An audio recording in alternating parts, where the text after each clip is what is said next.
Hindi lang umento sa sahod ang panawagan ng mga OFW sa Paris, France.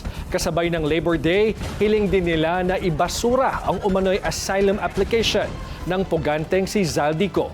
Yan ang Agenda Weekend Report ni Europe correspondent Dick Villanueva. Umabot sa 300,000 ang lumahok sa May Day sa pagdiriwang ng Labor Day sa buong France. Ayon sa unyon ng CGT, humigit kumulang 100,000 nagprotesta sa Paris lamang, bagamat mas kaunti ang bilang ng pulisya.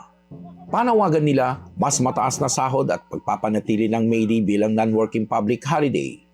Ganap na 2:00 ng hapon, tumulak ang mga ralista mula Place de la République at binaybay ang kahabaan ng Boulevard Voltaire sa 12th District ng Paris at nagtapos ito sa Place de la Nation.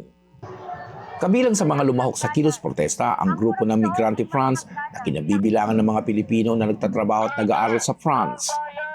Giit nila, hindi sapat ang minimum wage na 1,400 euros dahil sa sobrang taas ng mga bilihin at house rental, sanhi ng energy crisis, bunga pa rin ito ng giyera sa Middle East.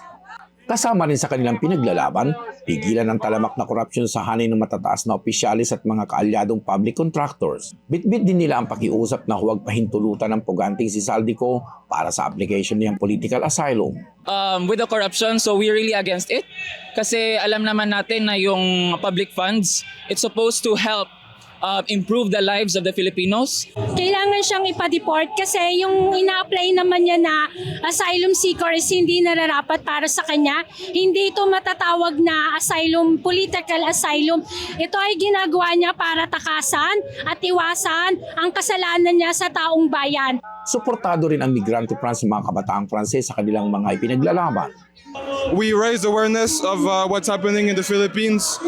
We support, for example, the mobilizations against corruption. Kapansin-pansin naman ang paglalagay ng protective shield sa mga display window ng iba't ibang establishmento para iwas umano sa vandalism sa gitna ng pagkilos. Bagamat may ilang nagtatangkang manggulo, naging mapayapa naman sa kabuuan ng kilos protesta.